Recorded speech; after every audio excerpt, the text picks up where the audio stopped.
इथीना स्वदेश पर आप देख रहे हैं योर स्टॉक्स। मैं हूं कनिष्का सरकार और मेरे साथ है दिशा रावत। इस शो में हम डिस्कस करेंगे आपके स्टॉक क्वेरीज जो आप हमें भेजेंगे। सबसे पहले आपको बता देते हैं सवाल भेजने का तरीका। आप हमें किसी भी प्लेटफॉर्म से हमारे साथ जुड़ सकते हैं, चाहे कॉल के जरिए या व्हाट्सएप, फेसबुक, यूट्यूब, कहीं पर भी आप अपनी क्वेरीज हमें भेज सकते हैं। नंबर आपके स्क्रीन पे फ्लैश कर रहा है, उसके बाद हम आपके साथ सारी क्वेरीज लेंगे। आज के हमारे गेस्ट हमारे साथ जुड़ रहे हैं आपके सवालों का जवाब देने के लिए। हमारे साथ है आज खास मेहमान ग्लोबल कैपिटल के गौरव शर्मा।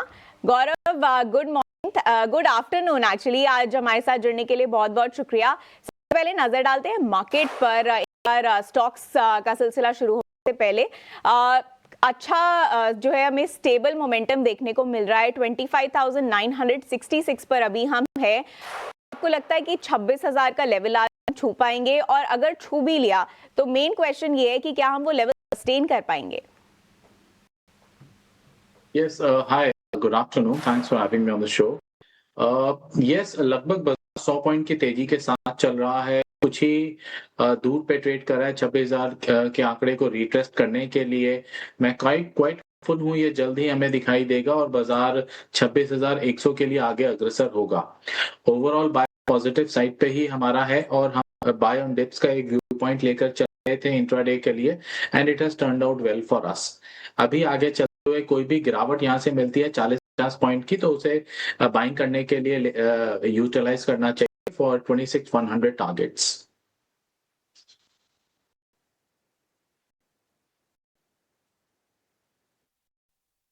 बिल्कुल। तो ये थे लेवल्स मार्केट के देखने के लिए, लेकिन फिर एक बार हम मार्केट चेक कर लेते हैं। निफ्टी 25,971 लेवल पर लगभग 100% का उछाल अभी हमें देखने को मिल रहा है। सेंसेक्स पर भी एक बार नजर डालते हैं, सेंसेक्स के अभी क्या लेवल्स चल रहे हैं।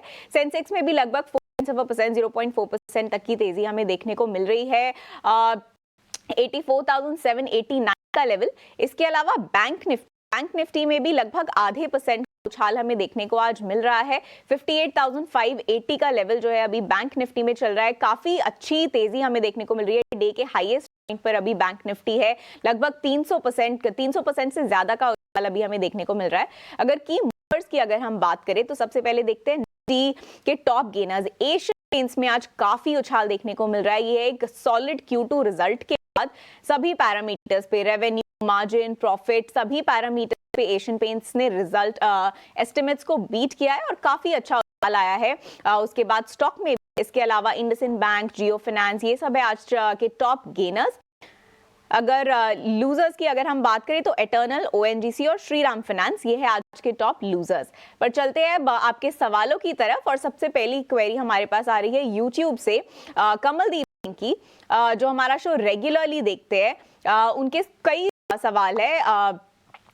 सबसे पहला सवाल है उनका पराग पर। उनका बाइंग प्राइस है 250।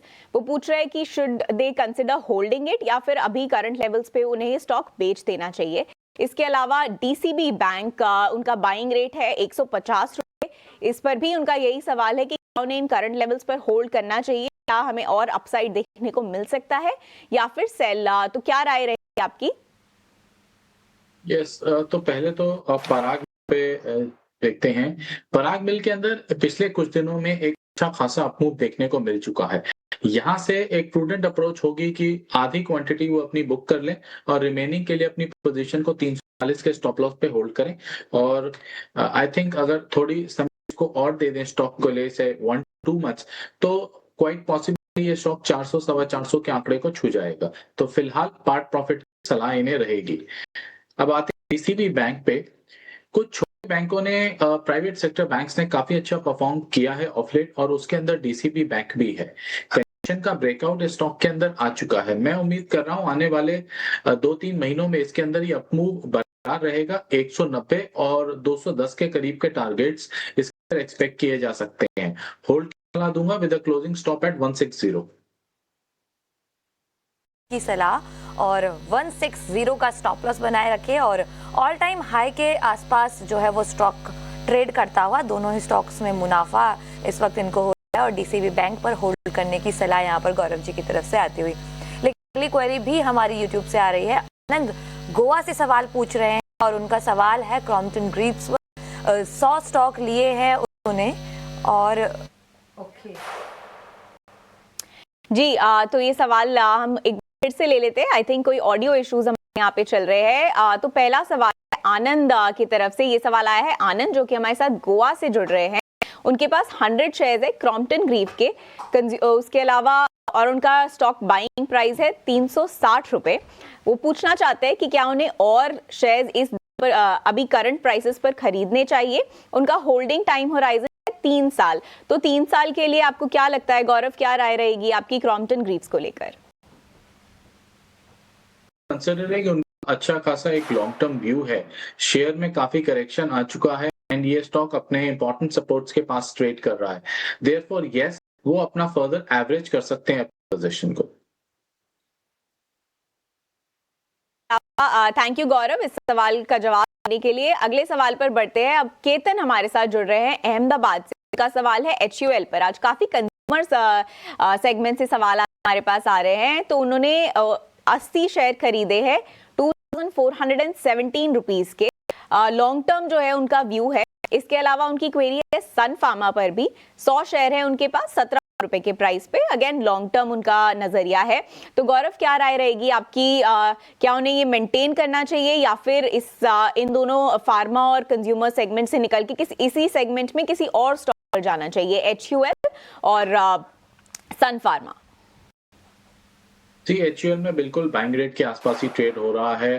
2417 का उनका परचेज प्राइस है, 2426 पे स्टॉक ट्रेड कर रहा है। होल्ड की सलाह रहेगी स्टॉक के ऊपर। ऑल्दो फॉर्मेशन और मैं पिछला कुछ नियर टर्म का परफॉर्मेंस की बात करूं 1-2 महीने का, तो डिसअपॉइंट ही किया है। बट कंसिडरिंग उन्होंने अभी अभी हाल में ही चीज ली है, स्टॉक में मुझे नजदीक में सपोर्ट्स भी नजर आते हैं, तो अपनी पोजीशन को होल्ड कर सकते हैं। और ये सन फार्मा की जहां तक बात है, सन फार्मा के अंदर अच्छा मूव आना स्टार्ट हो गया है। मुझे उम्मीद है सन फार्मा 1800-1850 तक का आंकड़ा ये मंथ में टेस्ट कर लेना चाहिए। तो सन फार्मा में भी होल्ड की सलाह रहेगी, 1700 रुपए का एक स्टॉप लॉस मेंटेन कर लें। तो ये राय सन फार्मा और HUL। अब चलते हैं हमारे लाइव कॉलर के पास। संजीव कुमार हमारे साथ जुड़ रहे हैं थाने से। हाय संजीव, गुड आफ्टरनून। बहुत बहुत शुक्रिया आज हमारे साथ जुड़ने के लिए। चलिए अब आपकी क्वेरी ले लेते हैं। बताइए किस स्टॉक पर आपकी क्वेरी है और आपका टाइम होराइजन क्या है, कितने दिनों तक आप ये अपने जो स्टॉक्स हैं उन्हें होल्ड करना चाहेंगे? जी हाँ, मेरा स्टॉक है सुजलॉन। जी, और आपका बाइंग प्राइस?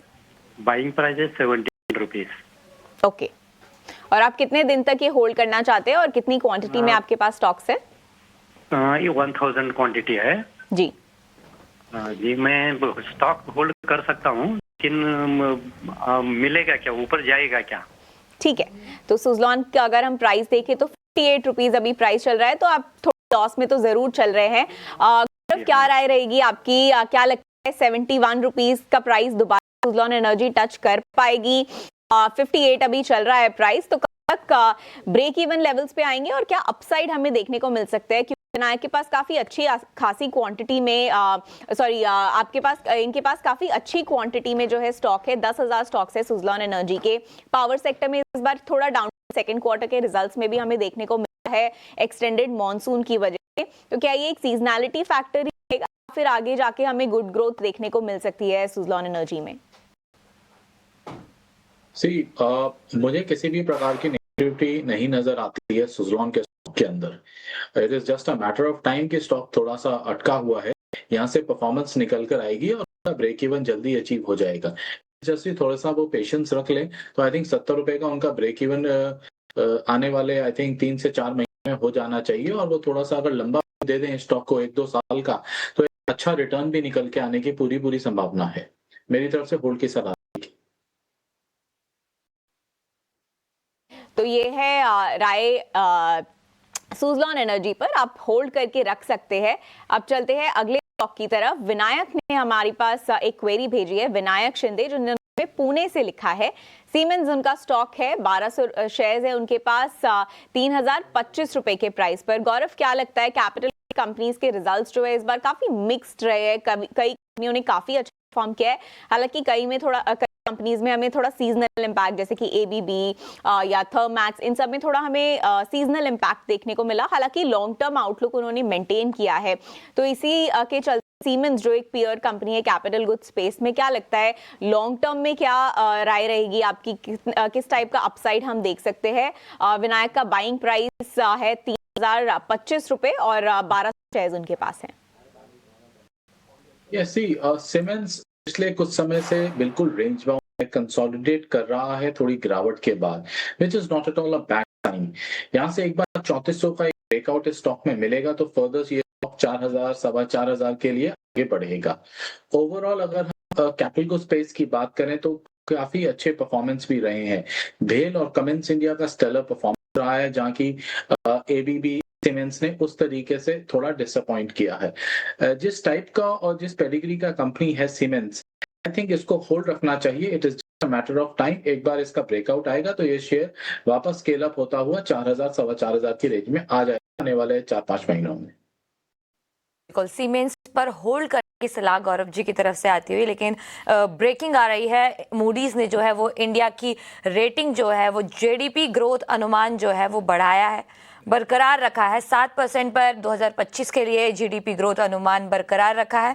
2026 की बात करें तो यहाँ पर भी जो जीडीपी ग्रोथ अनुमान है वो 6.4% पर बरकरार रखा है। 2027 में 6.5% पर जीडीपी का ग्रोथ अनुमान बरकरार रखा है। 2025 में महंगाई दर अनुमान की बात की तो 2.8%, 2026 के लिए 3.5% और 2027 के लिए महंगाई दर अनुमान 4% यहाँ पर रखा है। तो मूडीज ने जो भारत में जीडीपी अनुमान है वो बरकरार रखा है 2025, 26 और 2027 के लिए। तो इस वक्त की यहाँ पर बड़ी खबर आती हुई आपके स्क्रीन पर, मूडीज ऑन इंडिया। बिल्कुल, अब आगे बढ़ेंगे और सवालों का सिलसिला दोबारा शुरू करेंगे। अमित का सवाल है यहाँ पर हमारे पास, उत्तर प्रदेश से जो है अमित सवाल पूछ रहे हैं और बीएससी के शेयर खरीदे हैं इन्होंने। 11,000 स्टॉक क्वांटिटी है और 820 के लेवल पर इन्होंने ये शेयर खरीदा है। बीएससी का शेयर कल काफी अच्छी तेजी हमने देखी थी गौरव जी, और नतीजे काफी बेहतर इसके आए हैं, अनुमान से काफी बेहतर नतीजे, और जिसके बाद कल की रैली, आज भी स्टॉक ने अच्छा परफॉर्मेंस किया, लेकिन फिलहाल जो है वो फ्लैट कारोबार करता हुआ यहाँ पर हमें स्टॉक दिखाई दे रहा है। 2000 के लेवल पर स्टॉक आ गया था, जहां से इसने अच्छी खासी तेजी हमें 2800 और 2820 तक के लेवल भी कल हमें दिखाए हैं। आज 2785 के लेवल पर कारोबार करता हुआ बीएससी, इस पर क्या सलाह होगी गौरव जी आपकी? तो मैं अमित जी को बधाई देना चाहूंगा कि उन्होंने बीएससी के शेयर को इतने सही समय पे पिक किया, बहुत ही फाइन लेवल्स पे उन्होंने पिक किया है। 300% से ऊपर का उनका रिटर्न भी चल रहा है। So that's a fabulous pick and holding capacity.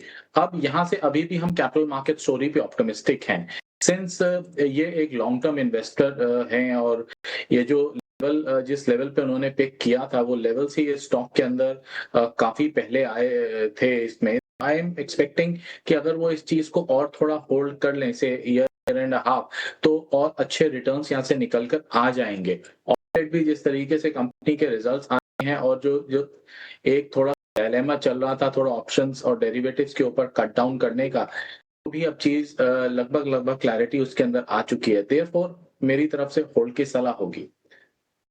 बिल्कुल, बीएससी पर डेफिनेटली होल्ड करना चाहिए। इनको काफी अच्छे लेवल की खरीदारी और आगे के लिए भी काफी पॉजिटिव नजरिया जो है यहाँ गौरव जी की तरफ से आता हुआ। लेकिन नतीजों का सीजन है और अब हम बात करेंगे एशियन पेंट की। दूसरी तिमाही में एशियन पेंट्स के नतीजे काफी शानदार रहे और इससे हमें शेयर में कल भी जोश दिखाई दिया और आज भी शेयर जो है वो निफ्टी का टॉप गेनर बना हुआ है। 3.5% से ज्यादा की तेजी हमें एशियन पेंट में दिखाई दे रही है। क्यूटी की आय में बात करें तो सालाना आधार पर 6% की बढ़त देखी गई है। मुनाफे में 47% का इजाफा देखा गया है।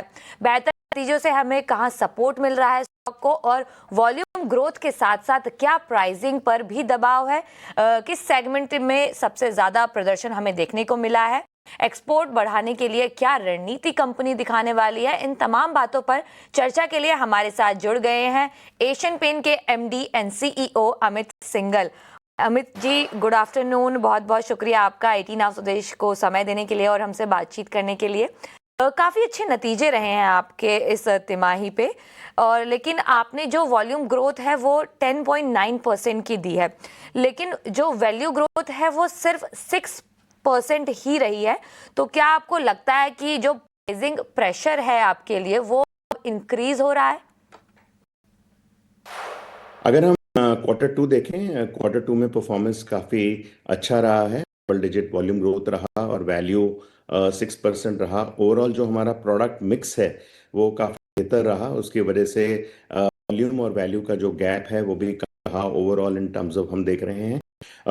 अगर हम देखें इस क्वार्टर में प्राइसेस का डिफ्लेशन हुआ है, थोड़ा सा रॉ मटेरियल प्राइसेस कम हुए हैं ओवरऑल, और उसकी वजह से हमें डेफिनेटली बेनिफिट मिला है। और इसलिए हम देख रहे हैं कि अभी आने वाले टाइम में भी जो ओवरऑल कंडीशंस हैं, ऐसा नहीं लगता है कि रॉ मटेरियल प्राइसेस ऊपर जाएंगी। ये सबको देखते हुए हमें ये बिलीफ है कि भाई जो प्राइसेस हैं हमें उसमें कोई चेंजेस नहीं करने पड़ेंगे और ओवरऑल प्राइसेस स्टेबल रहेंगी। जी, तो ये थी वॉल्यूम और वैल्यू ग्रोथ की बात। बट अमित जी, आपके मार्जिन्स में भी काफी अच्छा उछाल आया है, 200 अंकों से ज्यादा का इस बार ईयर ऑन ईयर बेसिस अगर हम देखें। तो आगे आने वाले समय में सेकंड हाफ के लिए क्या गाइडेंस रहेगी आपकी, और क्या आपको लगता है कि इनको इनपुट कॉस्ट के जो टेलविंड्स है आगे के क्वार्टर्स में भी कुछ सस्टेन कर सकते हैं, या क्रूड लिंक कॉस्ट फिर से बढ़ने की कोई उम्मीद है? तो इससे आपके बिजनेस पे क्या इम्पैक्ट रहेगा? हमारा अनुमान ये है कि ओवरऑल जो आज की तारीख में ओवरऑल सिचुएशन देखें उसके हिसाब से प्राइसेस फिर भी नेक्स्ट क्वार्टर में भी ओवरऑल स्टेबल रहना चाहिए, ज़्यादा उसमें बढ़ाव चढ़ाव नहीं होना चाहिए। और अगर हम इस क्वार्टर के अपने मार्जिन्स देखें, स्टैंड अलोन बिजनेस में जो मार्जिन्स हैं वो 18.5% हैं, और अगर कंसोलिडेटेड देखें तो वो क्लोजर टू अबाउट 18% हमने रजिस्टर किए हैं। हमने जो अपना गाइडेंस दिया है ओवरऑल मार्जिन्स का वो 18 to 20% में रखा है। और मैं समझता हूँ कि जिस तरह की ओवरऑल एनवायरनमेंट चल रहा है, पोजीशन चल रहा है, जिस तरह का हमारा परफॉर्मेंस चल रहा है, हम जो मार्जिन हैं वो इसी रेंज में रखना चाहेंगे as a guidance going forward. बिल्कुल अमित जी, काफ़ी पॉजिटिव। लेकिन जो डेकोरेटिव सेगमेंट का ग्रोथ है आपका, जो ग्रोथ वॉल्यूम है डेकोरेटिव सेगमेंट का, वो काफ़ी आपने ऐड किया है। क्या ये देरी से और अनइवन जो मॉनसून चल रहा है उससे ने रूरल डिमांड और ऑफ ट्रैक ट्रेंड्स पर इम्पैक्ट पड़ता हुआ आपको कहीं दिखाई दे रहा है? सो ओवरऑल अगर हम देखें जो Q2 में परफॉर्मेंस रहा है, वैल्यू भी अच्छा आया है, 6% का वैल्यू आया है और वॉल्यूम 10.9% आया है। तो मैं समझूंगा कि काफ़ी एक बैलेंस्ड ग्रोथ है जिसमें सारे प्रोडक्ट्स में हमने अच्छा बेहतरीन परफॉर्मेंस किया है। ओवरऑल जो हमारा प्रोडक्ट में रहा है वो भी काफ़ी अच्छा रहा है। किंतु ये क्वार्टर काफ़ी टफ था क्योंकि जो मानसून्स थे वो काफ़ी स्प्रेड ओवर थे और पूरे महीने काफ़ी बारिश चला है, जिससे थोड़ा सा हमारा जो एक्सटीरियर का बिजनेस है वो इम्पैक्ट हुआ। और हमने देखा कि जो डिमांड थी वो रूरल और अर्बन जोग्राफीज में सिमिलर ही थी, उसमें कुछ खास अंतर हमें देखने को नहीं मिला। और थोड़ा सा हमें प्रोत्साहन मिला सितंबर में, जब थोड़ा सा हम सीजन के पास पहुंचे और तब हमें थोड़ा सा रिटेलिंग में मदद मिली मार्केट में। बट ओवरऑल हम समझते हैं कि डिमांड कंडीशंस थोड़ी टफ ही रही, और उसको देखते 11% का ओवरऑल ग्रोथ और value 6% I think is the strong growth. चलिए, तो ये थी डोमेस्टिक बिजनेस की बात रूरल और अर्बन पर। अमित जी, अब बात करते हैं आपके इंटरनेशनल बिजनेस की, जिसमें 9.9% ग्रोथ इस बार हमें देखने को मिली है। तो इस सेगमेंट को लेके इंटरनेशनल बिजनेस जो है, क्या आउटलुक रहेगा आपका? करेंसी और टैरिफ जो है ये भी रिस्क्स बने हुए हैं, वॉलेटिलिटी है इनमें काफी, करेंसी और टैरिफ जो है। तो क्या ये आपके पेंट्स मार्केट को कैसे इम्पैक्ट कर रहा है? तो आने वाले क्वार्टर्स में किस टाइप का इम्पैक्ट हम देख सकते हैं इंटरनेशनल बिजनेस पर आपके? ओवरऑल हम देखें लास्ट ईयर काफ़ी करेंसी डिवैल्यूएशन का इम्पैक्ट आया था, स्पेशली जो अफ्रीकन मार्केट्स हैं, इजिप्ट और इथोपिया, वहाँ पे थोड़ा इम्पैक्ट रहा था। इस साल हम देख रहे हैं कि ओवरऑल फिर भी स्टेबिलिटी है in terms of currency rates.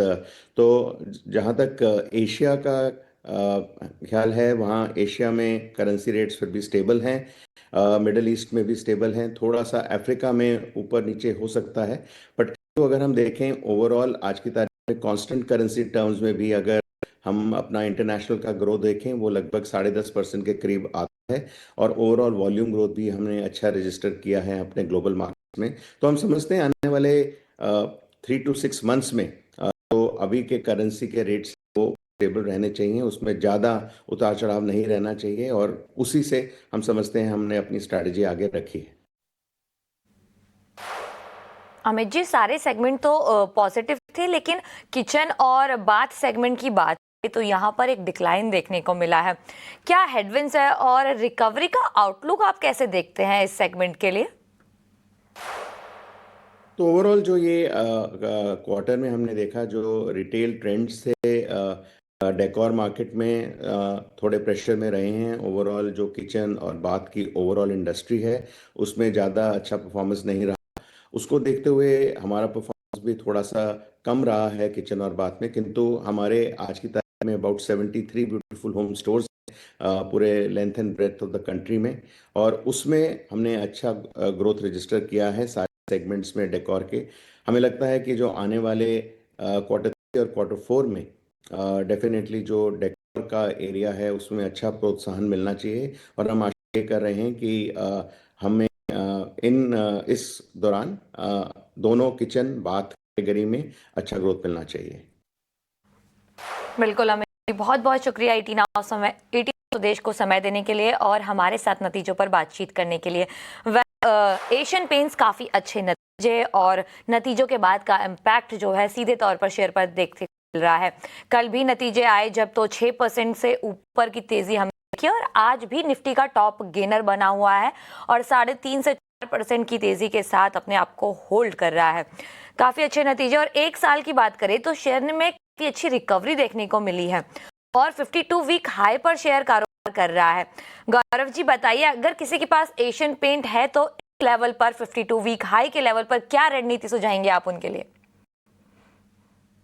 बहुत ही क्लियर व्यू है मेरा एशियन पेंट्स पे। अगर ट्रेडिंग पोजीशन है तो यहाँ पे एटलीस्ट 50-70% पोजीशन को बुक कर लेना चाहिए। स्टॉक ने एक अच्छा अपमूव दे दिया है ऑलरेडी।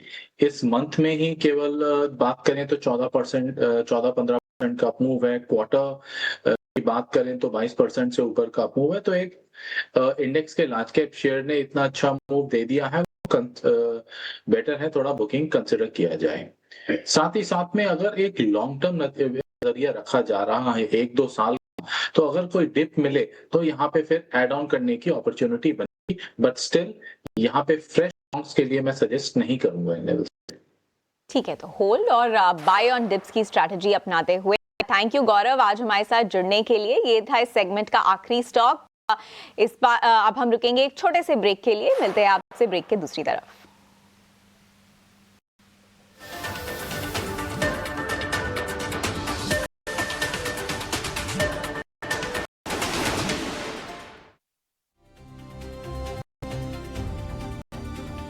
आपका स्वागत है, आप देख रहे हैं ईटी स्वदेश। सबसे पहले आपको बता देते हैं स्टॉक्स आप अपने क्वेरीज आप हमें भेज कैसे सकते हैं। आप हमें कॉल पर, व्हाट्सएप पर, फेसबुक के जरिए, यूट्यूब के जरिए जो नंबर आपके स्क्रीन पे फ्लैश हो रहा है वहां क्वेरीज अपनी सारी भेज सकते हैं। इससे पहले कि हम अपना सवालों और जवाबों का सिलसिला फिर से शुरू करें, एक बार नजर डालते हैं मार्केट पर। सबसे पहले देखते हैं निफ्टी कैसा परफॉर्म कर रहा है। एक स्टेबल निफ्टी अपने डे के हाईएस्ट पॉइंट पर अभी ट्रेड करता हुआ दिख रहा है। 0.35% का उछाल 25,967 के लेवल पर निफ्टी ट्रेड करता हुआ। अगर टॉप गेनर्स की अगर हम बात करें तो एशियन टॉप गेनर आज का, कल भी काफी अच्छा मोमेंटम देखने को मिला। मार्केट आज में एशियन पेंट्स के रिजल्ट्स आए थे और across the beat revenue, PAT, margin across the board एक बीट रहा और बहुत सॉलिड रिजल्ट्स रहा। अभी कुछ ही देर पहले हमने मैनेजमेंट से भी चर्चा की और आगे के लिए भी आउटलुक उनका मजबूत बना हुआ है। और आज हमारे साथ जुड़ रहे हैं गौरव जो हमने हमारे सभी स्टॉक की उलझने सुलझाएंगे, पर उससे पहले एक बार देखते हैं कि उनकी मार्केट को लेकर क्या राय है। गौरव, एक बार फिर से आपसे एक मार्केट चेक लेते हैं। आपने हमें पहले बताया कि एक मोमेंटम कंटिन्यू हो सकता है, तो वो थी निफ्टी की बात। अगर हम बैंक निफ्टी की बात करें तो बैंक निफ्टी ने अपना नया हाई जो है टच किया था 58,600 के ऊपर। हालांकि वहां से थोड़ी गिरावट हो चुकी है, 264 पॉइंट्स का अपटिक अभी हमें देखने को रहा है बैंक निफ्टी में, तो बैंक निफ्टी को लेकर आपकी क्या राय रहेगी? और अगर हम कुछ सेक्टर्स की बात करें, क्या लगता है आपको कौन से सेक्टर्स है जो आगे ग्रोथ को लीड कर सकते हैं आने वाले एक हफ्ते में? कनिष्का, सो बैंक निफ्टी का भी जो प्लेसमेंट है यहाँ बहुत सॉलिड प्लेसमेंट है। आज उच्चतम स्तर के आसपास ही ट्रेड कर रहे हैं, 8% एज वी स्पीक की बढ़त के साथ। ओवरऑल सेंटिमेंट्स बहुत ज्यादा पॉजिटिव है पूरे ही बैंकिंग एंड फाइनेंस बैंक के लिए। एनबीएफसी शेयर्स ने एक अच्छी खासी रेजिलियंस शो की है। बाजार में जब थोड़ा साइडवेज और प्रॉफिट टेकिंग का माहौल था तब भी आप परफॉर्मेंस जारी रखी और अभी भी they are performing pretty well. Large cap private sector banks थोड़े से अटक जरूर रहे हैं, लेकिन मुझे उम्मीद है आने वाले समय में वहां से भी हमें सपोर्ट आता दिखाई देगा। Therefore bank Nifty catalyst role play करेगा बाजार को ऊपर जाने के लिए और बाजार को नए उच्चतम स्तरों तक भी पहुंचाने के लिए बैंक भी अपना एक अहम रोल प्ले करेगा। बिल्कुल, बैंक निफ्टी का जो मोमेंटम है वो काफ़ी स्ट्रॉन्ग दिखाई दे रहा है निफ्टी के मुकाबले, और आगे भी बैंक निफ्टी में जो है वो मोमेंटम जारी रहने की उम्मीद। लेकिन अब आपके सवाल का सिलसिला जो है वो शुरू करते हैं। पहले लाइव कॉलर हमारे साथ इस वक्त फोन लाइन पर बने हुए हैं।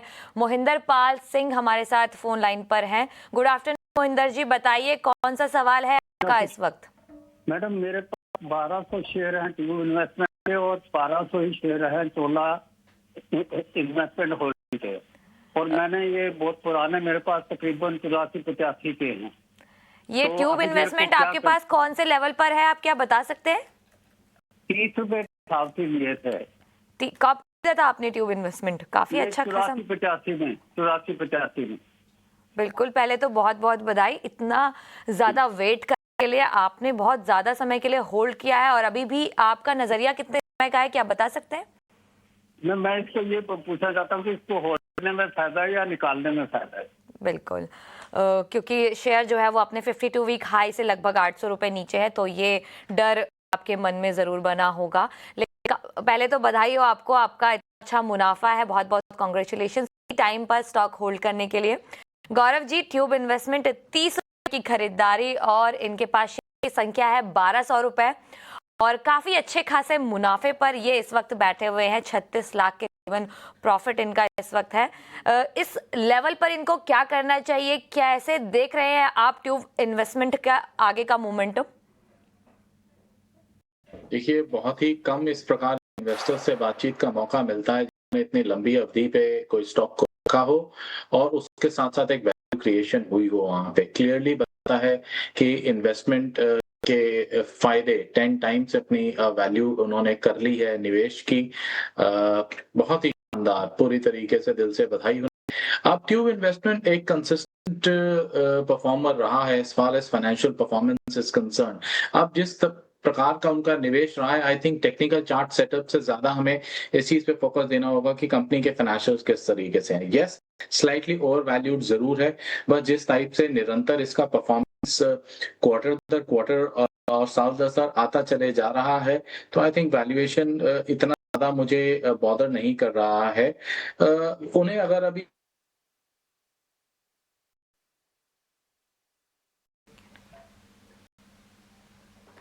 में आती हुई नहीं नजर आ रही है। ओवरऑल हर पैमाने पर चीज अच्छी ही चल रही है, बस थोड़ा सा इसका मार्जिन्स श्रिंक हुए हैं जिस वजह से थोड़ी प्राइस के अंदर उच्चतम स्तरों से थोड़ी नरमी देखी जा रही है। अदरवाइज इस स्टॉक के अंदर कोई दिक्कत नहीं है, वो होल्ड रख सकते हैं। तो आप अपनी पोजीशन होल्ड करके रख सकते हैं। मोहिंदर जी, थैंक यू सो मच आज हमारे साथ जुड़ने के लिए। आई नो क्वेश्चन आपने भेजा था, लेकिन हमें भी आपसे सीखना चाहिए कि कैसे एकदम कंसिस्टेंट और पेशेंस अपना मेंटेन करके रखना है मार्केट में, और तब इस तरीके का बड़ा मुनाफा हमें मिल सकता है। थैंक यू आज हमारे साथ जुड़ने के लिए। तो अब चलते हैं अपनी अगली क्वेरी की तरफ। प्रेरणा लिख रही हैं, उनके पास है 800 शेयर्स बजाज हिंदुस्तान के 22 रुपए के प्राइस पर। उनका आउटलुक वो चाहती है 1 से 2 महीने का उनका पीरियड है, होल्डिंग होराइजन है। तो गौरव, क्या सलाह रहेगी आपकी? बजाज हिंदुस्तान के शेयर आज भी ठीक ठाक ही कर रहा है, लगभग 0.5% का अपटिक अभी हमें देखने को मिल रहा है हालांकि, लेकिन पिछले महीने में या अगर 2025 की भी बात करें तो 30% से ज्यादा की गिरावट इस स्टॉक में आ चुकी है। तो अगले 1 से 2 महीने का क्या आउटलुक रहेगा? क्या हमें अपडेट देखने को मिल सकता है बजाज हिंदुस्तान में? इसका एक अंडर परफॉर्मिंग स्टॉक रहा है ओवरऑल ये, और कुछ खास मोमेंटम नियर टर्म में भी नजर नहीं आया है, भी कंसोलिडेट ही कर रहा है, साइड में पड़ा हुआ है, कोई मूवमेंट नहीं है। 24 रुपए इसका ब्रेकआउट पॉइंट है, अगर वो ब्रेकआउट हो जाएगा तो फिर कोई अपमूव की गुंजाइश बनेगी, अदरवाइज नहीं है। मेरी सलाह होगी 20 रुपए का स्टॉप लॉस ले लें बस वो, और मेरी उम्मीद नहीं है, I am not expecting very much out of this stock. ज़्यादा एक्सेप्ट नहीं है जो है वो बजाज हिंदुस्तान के शेयर से, लेकिन इस वक्त हमारा वक्त हो चला है हमारे खास सेगमेंट ऑप्शंस के चैंपियंस का।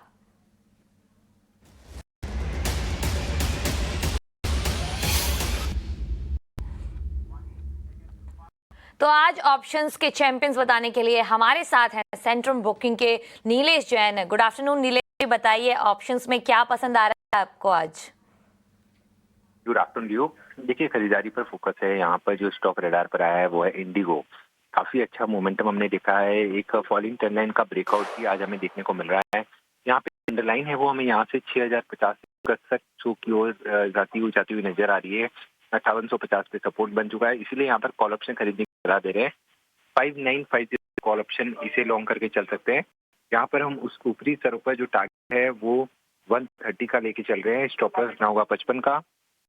इन टर्म ऑफ अगर हम रुपीज देखें तो यहाँ पर जो रिस्क है वो 3800 का है, एंड रिवॉर्ड यहाँ पे 7000 तक के बनते हुए नजर आ रहा है। तो ओवरऑल इंडिगो के 5950 के कॉल ऑप्शन को 78 से 80 के रेंज में खरीदने की सलाह होगी, एंड टारगेट होंगे 130 के, स्टॉप लॉस होगा 55 का। इंटरग्लोब एविएशन यहाँ पर आपकी कॉल है और 5950 के लेवल पर आपको खरीदनी है। जो कॉल खरीदनी है वो 70 से 80 रुपए के बीच की खरीदनी है। प्रॉफिट जो है वो आपका जो लक्ष्य है वो 130 का है। स्टॉप लॉस जो है वो 55 रुपीज का है। अधिकतम मुनाफा आपको 7000 तक का हो सकता है और अधिकतम नुकसान आपको 3800 तक का हो सकता है। लेकिन जब भी आप ऑप्शन में ट्रेड करते हैं तो सेबी का रिस्क डिस्क्लोजर आपको जरूर ध्यान में रखना चाहिए, और सेबी के मुताबिक एफएनओ ट्रेडिंग में 10 में 9 लोगों को नुकसान होता है। औसतन नुकसान जो है वो 1 लाख तक का हो सकता है। बिल्कुल, तो ये थी ऑप्शन की रणनीति। गौरव जी, बहुत बहुत शुक्रिया आज हमें समय देने के लिए और हमारी दर्शकों की जो उलझने हैं वो सुलझाने के लिए। बहुत बहुत शुक्रिया आपका।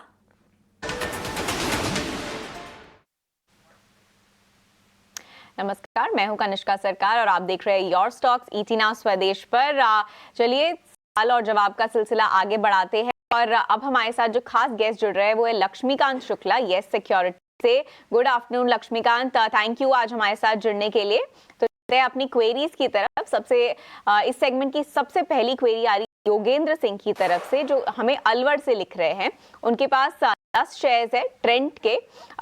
ठीक है, एक्चुअली हमारे साथ योगेंद्र जी लाइव है। योगेंद्र जी, थैंक यू आज हमारे साथ जुड़ने के लिए। प्लीज बताइए आपकी क्या क्वेरी है और किस टाइप का आउटलुक है आपका, कितना टाइम होराइजन है और क्या स्पेसिफिक क्वेरी है आपकी आज लक्ष्मीकांत जी के लिए। नमस्कार मैडम जी। नमस्ते। हेलो जी बिल्कुल योगेंद्र, आप बताइए अपनी क्वेरी बताइए। नमस्ते मैडम जी। नमस्ते। मेरे पास ट्रेंट के शेयर हैं 10,4800 के भाव पे लिए हुए हैं जी। और कोचिन शिपयार्ड के हैं 30, जी। वो 1900 कुछ प्लस पे लिए हुए हैं जी। तो मेरा नजरिया 6 मंथ का, तो प्लीज एडवाइस करें मुझे क्या करना है। जी, ट्रेंट और कोचिन शिपयार्ड, ट्रेंट का बाइंग प्राइस है 4800 रुपीज और कोचिन शिपयार्ड का 1938 रुपीज। तो ये है योगेंद्र जी की क्वेरी। 6 महीने का उनका होल्डिंग टाइम होराइजन है। लक्ष्मीकांत, इन दोनों के ही रिजल्ट्स इस बार थोड़े कमजोर रहे। रिजल्ट्स के बाद ट्रेंट में इनफैक्ट अगले दिन 7% की गिरावट हमें देखने को मिली थी। कोचिन शिपयार्ड भी कल के रिजल्ट्स के बाद आज काफी प्रेशर में है, लगभग 3% नीचे था लास्ट टाइम हमने जब चेक किया था। तो क्या राय रही आपकी शॉर्ट टर्म में 6 महीने के पीरियड में, क्या एक रिकवरी हो सकती है या फिर इनसे मूव करके किसी और स्टॉक्स पे जाना चाहिए? गुड आफ्टरनून कनिष्का जी। ट्रेंट काफी लंबे समय से एक बड़ा अंडर परफॉर्मर रहा है और अभी भी फिलहाल ऐसे कोई रुझान नहीं दिख रहे हैं कि जहां से कोई पुल बैक मूव आने की उम्मीद हो। ऑलरेडी ये स्टॉक अपने वीकली और मंथली सपोर्ट के नीचे ही ट्रेड कर रहा है। तो हमें लगता है कि जितनी जल्दी यहाँ से एग्जिट हो जाएंगे तो ज़्यादा बेहतर रहेगा।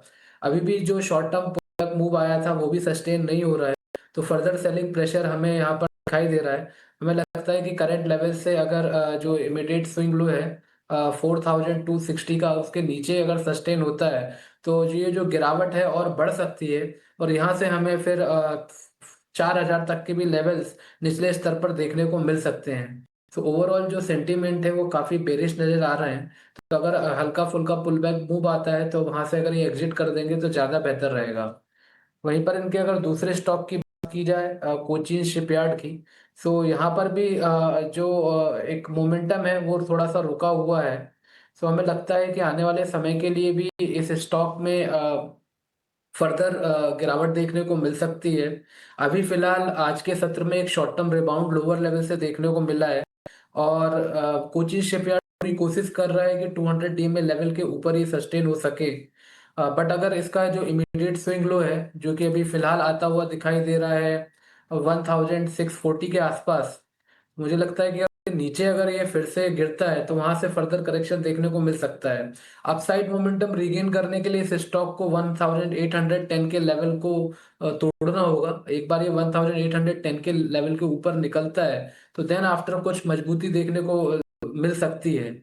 अदरवाइज यहाँ पर भी जो स्ट्रक्चर है वो बेरिश से दिखाई दे रहा है। बिल्कुल, और ट्रेंड पे एग्जिट करने की सलाह, और कोचिन शिपयार्ड में रिकवरी दिखाई दे सकती है लेकिन ट्रेंड जो है वो बेरिश दिखाई दे रहा है। अगले लाइव कॉलर हमारे साथ राहुल इस वक्त फोन लाइन पर जुड़ चुके हैं। गुड आफ्टरनून, बताइए कौन सा शेयर पर है आपका सवाल? मेरा सवाल ये है मैम, मेरे पास SGVN के लगभग 300 शेयर्स है जो मैंने 128 प्राइस में मैंने बाई किया है, और पिछले 1 साल से मैं होल्ड करके रखा हूँ, लेकिन अभी तक कोई अच्छा ग्रोथ नहीं दिख पाया मुझे। तो मेरा सवाल ये था कि क्या इसमें होल्ड करना चाहिए? अगले कुछ सालों तक मैं मैक्सिमम 5 ईयर्स होल्ड कर सकता हूँ इसको।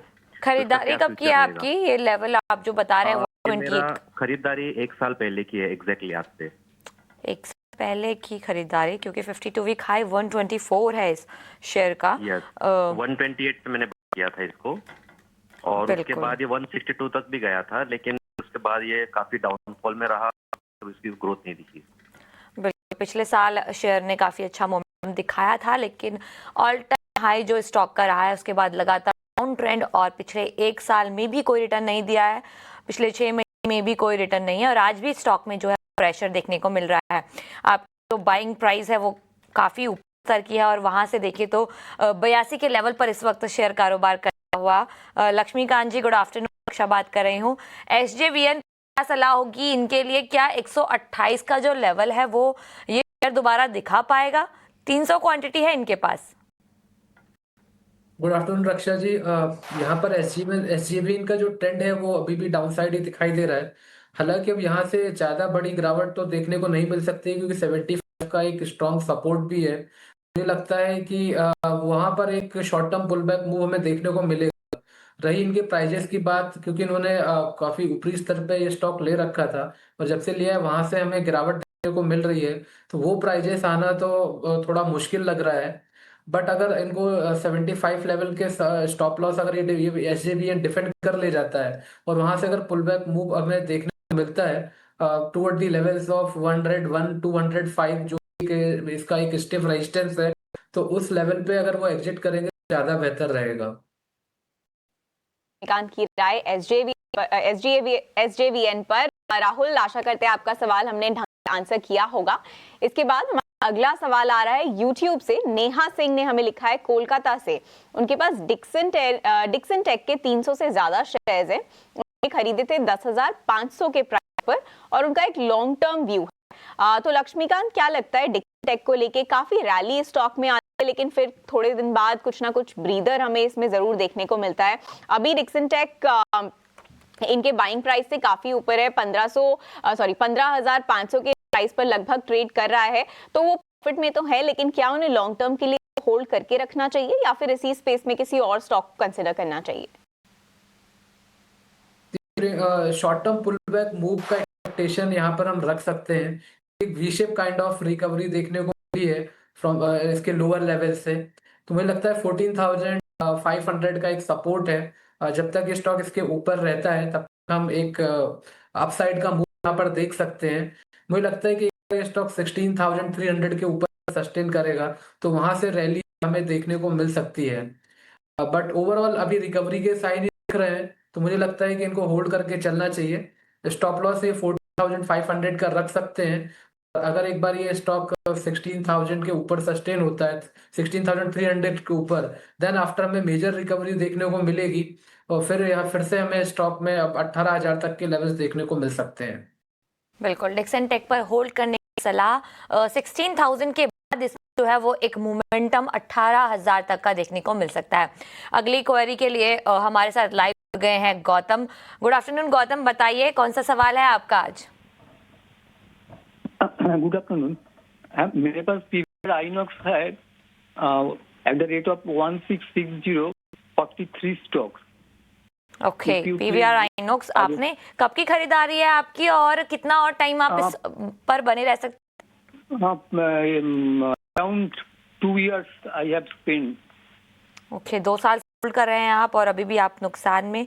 52 वीक हाई जो है वो उसका 1620 रुपीज़ है, यानी आपके जो स्तर हैं वो इस साल आपने नहीं देखे हैं, 2 साल से होल्ड कर रहे हैं और उस स्तर से जो है लगातार शेयर में गिरावट देखने को मिल रही है। 1 साल की बात करूँ तो कुछ अच्छा प्रदर्शन नहीं किया है, 25% की गिरावट यहाँ पर देखने को मिली है।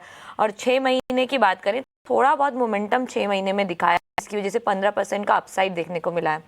बताइए लक्ष्मीकांत जी, पीवीआर आइनॉक्स काफ़ी ऊपरी स्तर की खरीदारी और आज 1,088 रुपये पर कारोबार कर रहा है, 1,088 पर। क्या रणनीति होगी आपकी पीवीआर आइनॉक्स पर? देखिए, डेली और वीकली की चार्ट्स पर इस स्टॉक ने राइजिंग ट्रेंड लाइन का ब्रेकडाउन दिया है और काफ़ी लंबे समय से stock lower top lower bottom formation के अनुसार ही ट्रेड कर रहा है। यहाँ से लगता है कि ये जो सेलिंग प्रेशर है बढ़ सकता है। मुझे लगता है कि आने वाले समय में फर्दर वीकनेस देखने को मिल सकती है टुवर्ड द लेवल्स ऑफ 1,030। वो एक सपोर्ट लेवल्स के तौर पे काम कर सकता है, वहाँ पर इसके 200 DMA लेवल्स हैं। सो जनरली हमने देखा है स्टॉक्स जब भी 200 DMA के पास आता है तो एक शॉर्ट टर्म रिबाउंड देता है। बट रही बात इनके जो जहाँ से इन्होंने खरीदारी करी है वहां तक पहुंचने में तो कम आसार लग रहे हैं इस स्टॉक के।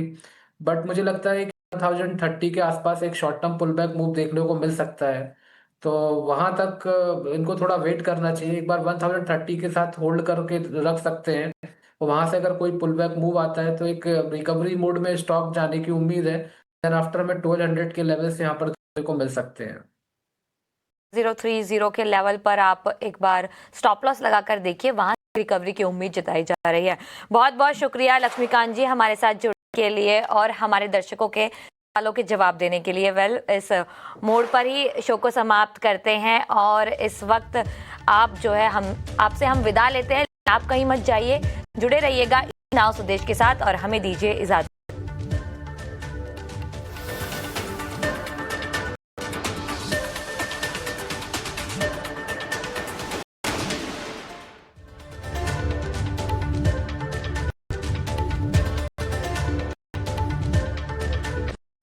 Presented by Canada